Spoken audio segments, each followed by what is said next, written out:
दो आदमियों ने जेल के जंगले से बाहर नजर डाली। एक को कीचड़ दिखाई दिया, दूसरे को सितारे।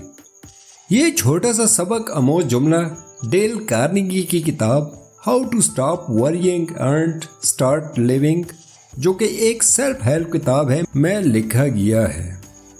ये किताब उन्होंने 1948 में लिखी थी, जिसका मकसद लोगों को अपनी परेशानियों और इस्तिराब को संभालने में मदद करना है, ताकि वो ज़्यादा मुतमईन और तनाव से पाक ज़िंदगी गुजार सकें। किताब ज़िंदगी के मुख्तलिफ पहलुओं में परेशानी और तनाव से निपटने के लिए अमली मशवरे और हिकमत अमली पेश करती हैं। मुसन्निफ कहते हैं कि मौजूदा लम्हे पर तवज्जो मरकूज़ करें और माजी की पछतावे या मुस्तकबिल की परेशानियों पर गौर करने से गुरेज करें। इस किताब में डेल कार्नेगी ने जंगी अजीम दोम का एक दिलचस्प वाक़या बयान किया है, जो कि सिर्फ एक जुमले के गिर्द घूमता है, यानी एक को कीचड़ दिखाई दिया, दूसरे को सितारा। टॉमसन एक अमेरिकी फौजी था। उसकी ड्यूटी कैलिफोर्निया के सहराए मोहावे में थी। उसकी बीवी अपने शौहर से करीब रहने के लिए वहां गई और करीब की एक बस्ती में मकान लेकर रहने लगी। थोड़े दिनों रहने के बाद उसे महसूस हुआ कि ये जगह उसकी पसंद के बिल्कुल खिलाफ है। गर्मी, रेत और आंधी वहां उसका हर वक्त इस्तकबाल के लिए मौजूद रहते थे। साथ ही तन्हाई, क्योंकि उसके शौहर का वक्त फौजी गश्त में गुजरता था।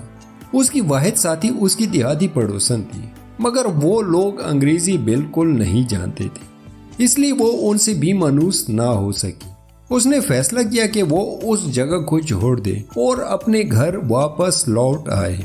उसने अपने वालिदैन को एक मायूसाना खत लिखा और उनको बताया कि वो जल्द ही उनके पास लौट आना चाहती हैं।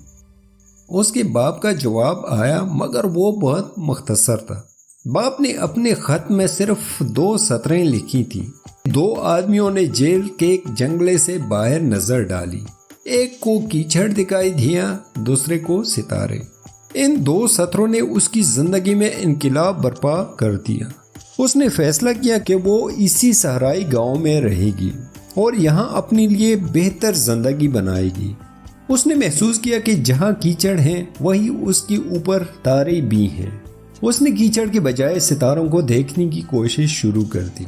मकामी लोगों में अपने दोस्त बनाए, उनका कल्चर और ज़बान सीखी। उसने सहराई जिंदगी की रंगारंगियों को समझा।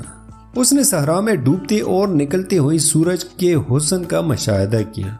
आहिस्ता आहिस्ता उसको उस इलाके से इतनी दिलचस्पी हो गई कि उसका शौहर जब अपनी फौजी मुलाजमत से रिटायर्ड हुआ तो दोनों ने तय किया कि वो अपनी आइंदा जिंदगी इसी मकाम पर गुजारेंगे।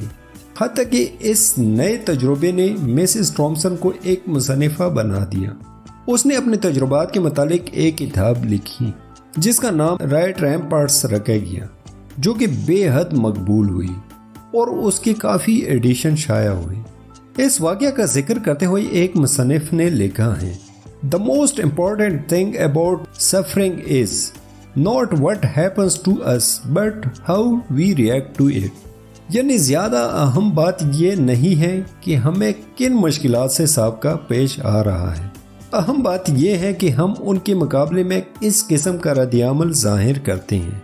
याद रखें, फ़िक्र और इस्तिराब पर काबू पाना एक बतदरीज अमल है, जिसके लिए सब्र और मुसलसल कोशिश की ज़रूरत होती है। फ़िक्र करना कैसे छोड़ें और जीना शुरू करें के असूलों को लागू करके आप एक सेहतमंद ज़हनियत और ज़िंदगी की चैलेंजों से निपटने के लिए अप्रोच कर सकते हैं।